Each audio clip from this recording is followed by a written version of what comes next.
Kurakling! May ibon na humuhuni ng ganon. Kurakling! Kurakling! Pero hindi naman ganon. Mas matinis yung boses niya. Ayoko na nito. Madami niyan sa mga ano. Mayroon na nga ako niyan, pero parang ayoko na. Siguro kung iba yung dahon niya, kulay puti man lang. So, okay na sana.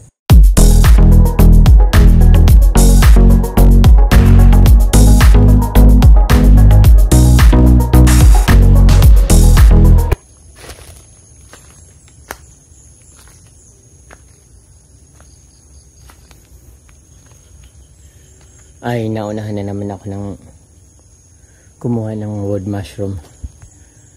Napakarami nito, bakit nawala na? Talaga naman itong mga lola at lolo dito.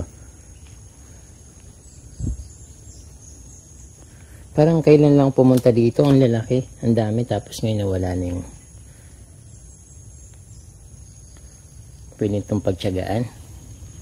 Kaysa wala, uwi ako ng wala.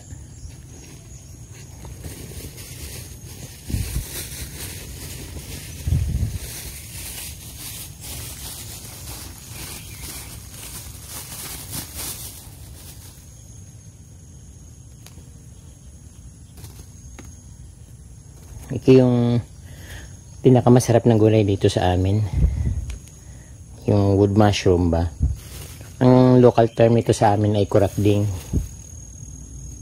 Parang ang sagwang tingnan, no? Kurakding talaga. Yung pangalan niya parang masagwa, hindi yung tingnan. Pero ito, napakasarap nito, ginagataan namin.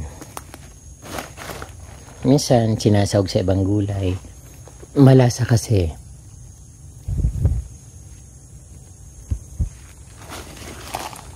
Abay, natatapon lang mga kinukuha ko.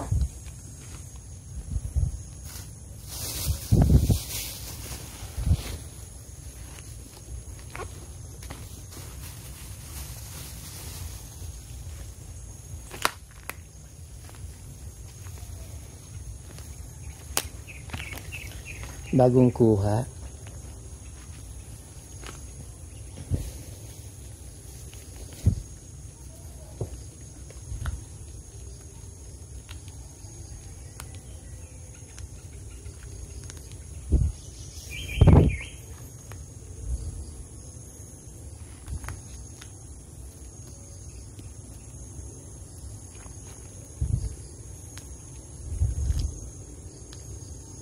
Meron akong konti doon, kaso konti naman masyado. Dapat medyo madami naman para hindi naman sayang yung gasol ko pag nagulay. Kapatid ko nga palang nagluluto. At yung hindi naman di gasol yung ano nila, kaya okay lang.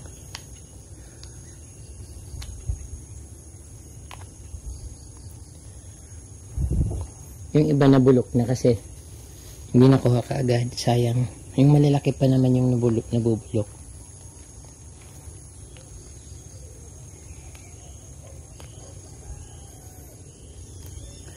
Ang purpose ko dito para pagpunta ko dito, para maghanap ng mga rare na halaman.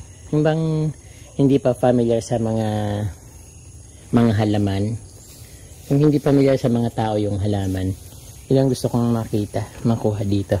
Pero ito na padaan naman kasi. Sayang din naman kasi kung hindi ako kuha ng mga kurakling or wood mushroom. Kaya pagtsagaan ko na to. Wala rin naman na nakikitang halaman. Kahit pa paano, meron naman.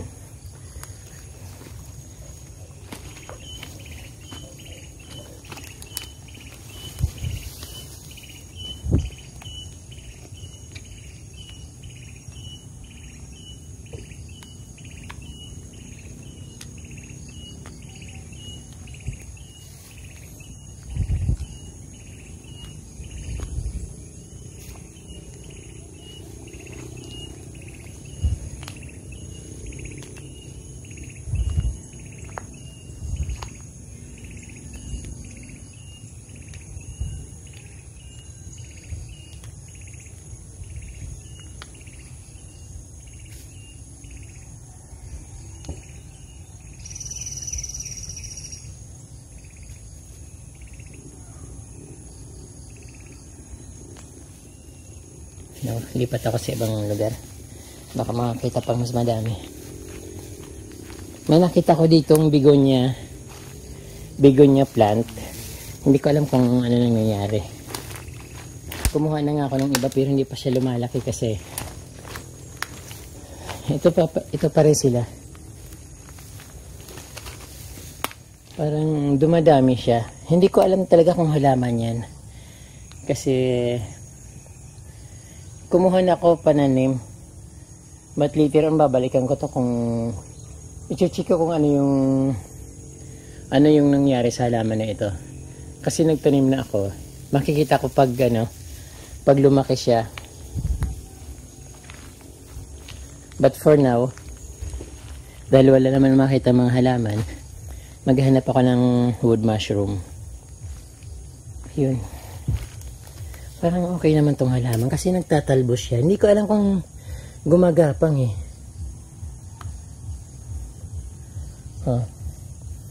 Mayroon siyang talbos. Tapos sa ako na nga lang babalikan para notice kung maganda siya.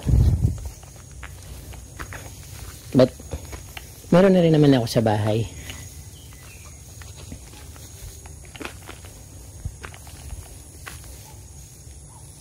Minsan may tumutubo sa mga ganito na halaman.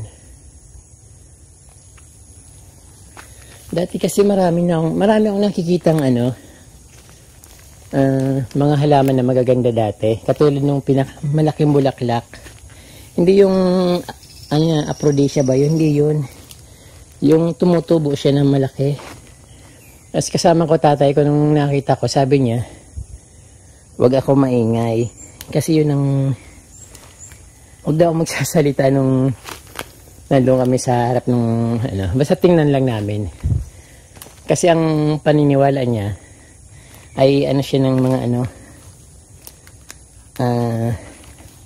ang paniniwala niya doon ay may yung pag-aari ng alam niyo na yung mga engkantada ba, yun ang niya, yun ang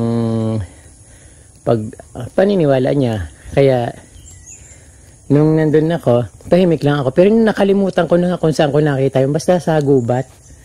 Napakalaking halaman. Saka yung mga rare begonia na pinapakita sa TV sa internet na napakamahal. Nakakakita ko naman before. Sa mga bundok kasi laking bundok ako.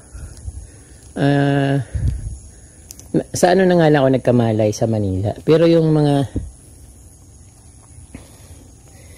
halaman na nakikita ko na yun dati.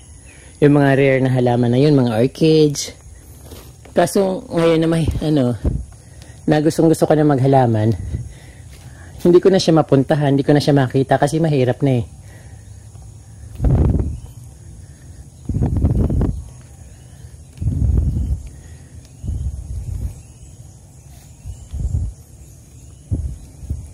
Kung kailan gusto ko nang maghalaman, wala na akong makita. Wala na akong makuha. At hahanap pa rin ako kahit sa bayan maraming kaso tinitinda naman.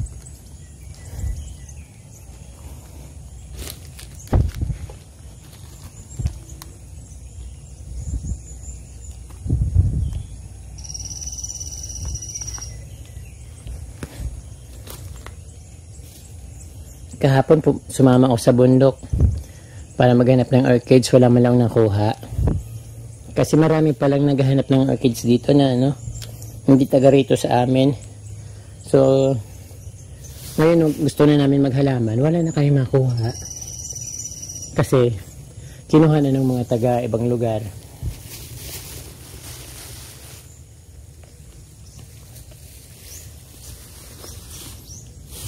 Nakakuha kahit konti.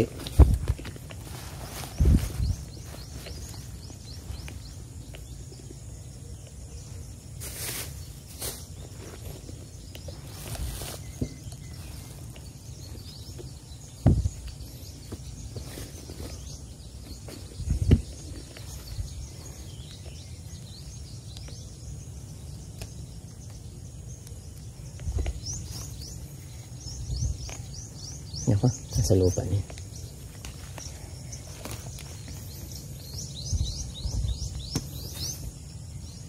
Naunahan ako.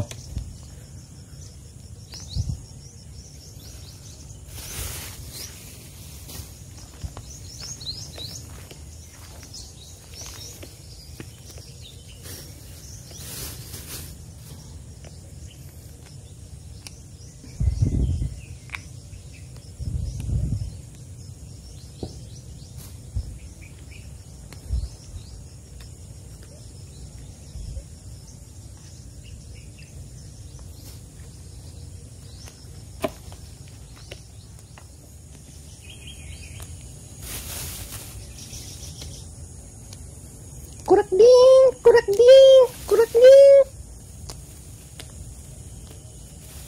May ibon na humuhuni ng ganon. Kurak ding! Kurak ding! Pero hindi naman ganon. Mas matinis yung boses niya. Ang dami. Ang problema, napakaliliit.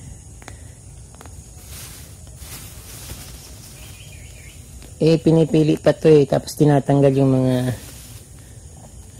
puno-puno para, kasi yung may mga balat ng kahoy yung puno niya, ay kailangan malalaki.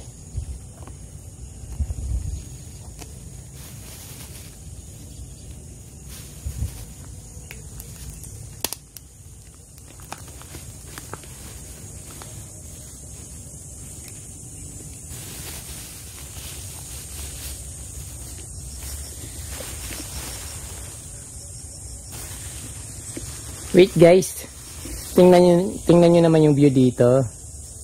Napakaganda. Oh, kitang-kita yung Mount Isarog.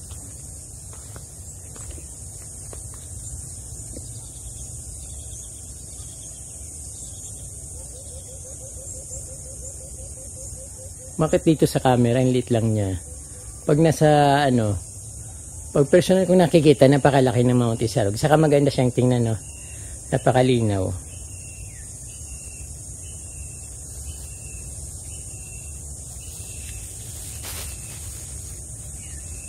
Sarap mag-ikot dito.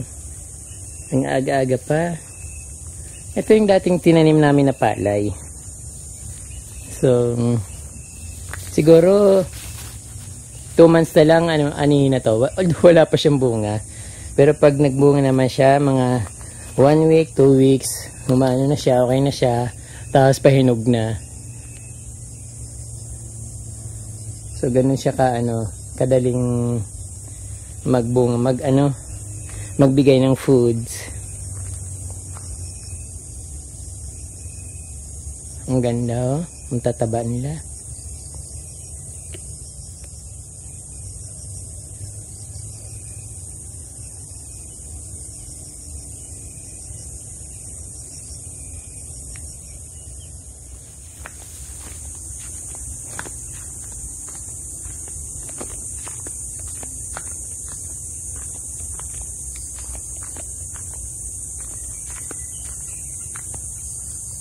Wala man lang nakitang halaman.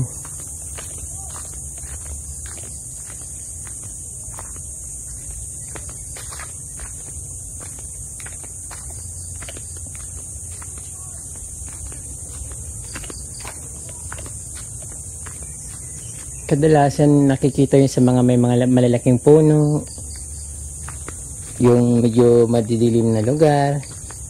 Yung orchids yun, yung kadalasan ganun. Pero yung pitcher plant, yun, medyo nasa mga maliliwanag na lugar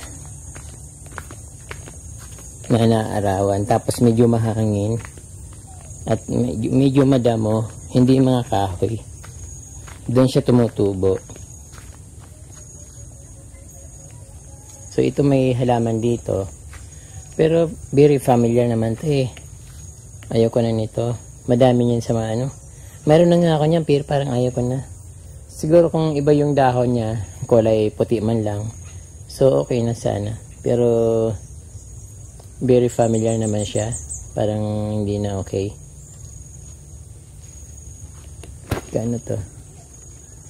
Parang paminta. Paminta kaya to?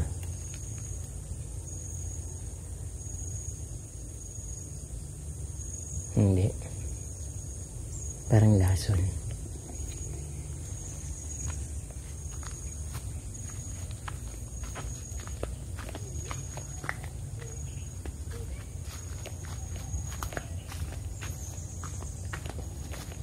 Sa mga bahay-bahay, maraming may halaman sa mga bahay-bahay. Kaso nahiya naman ako maghingi ng halaman. Kahit yung para isa-isa lang na makikita mo na mayroon siya tapos wala sa iba. Pwede naman humingi dito. Mahihain kasi ako, hindi ako yung taong pero gusto kong humingi, pero hindi ako makapagsalita na sabihin ko na pahingi ng halaman. Siyempre dapat paghingi ka yung friend mo siya. Yung parang kasi nakakahiya pag tinanggihan ka. Nakakahiya eh.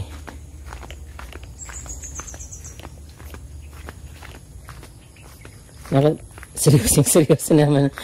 Seryoso naman ako sa mga sinasabi ko. Dapat medyo konting saya naman. Lagi na lang seryoso. Sige, try ko sa susunod magpakasaya kasi wala naman ang nakikita ngayon dito.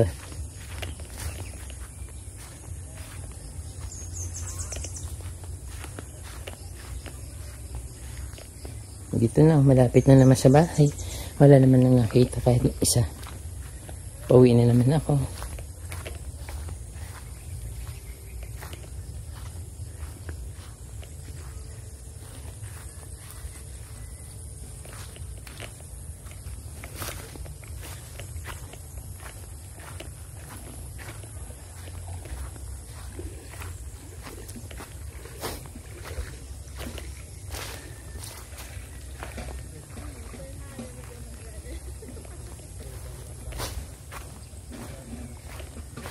Ang aga-aga ako naglamierda, wala man na nakuha ang halaman. Try ko dito, baka nakita ko dito halaman.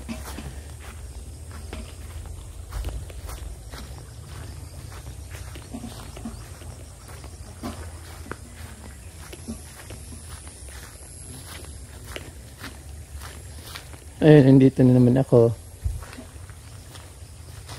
So, wala man lang nakita kahit isa. Yung gagawin ko, kundi uwi na. Dito na ako sa malapit sa bahay.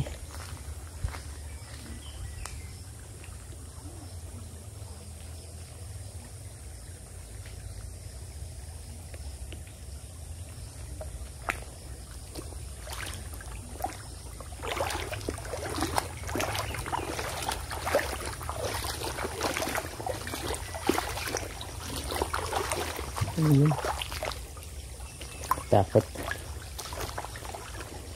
Minsan alit ako sa mga ganito guys kasi natatakot ako sa ahas. Biglang may pumulupot sa akin at nakita ko at hinabol ako. Nakakatakot. Lagi ko nilang iniisip yung gano'n na masurprise ako na bigla na lang may ahas sa harap ko. So hindi ko alam kung anong gagawin ko kasi takot ako sa ahas.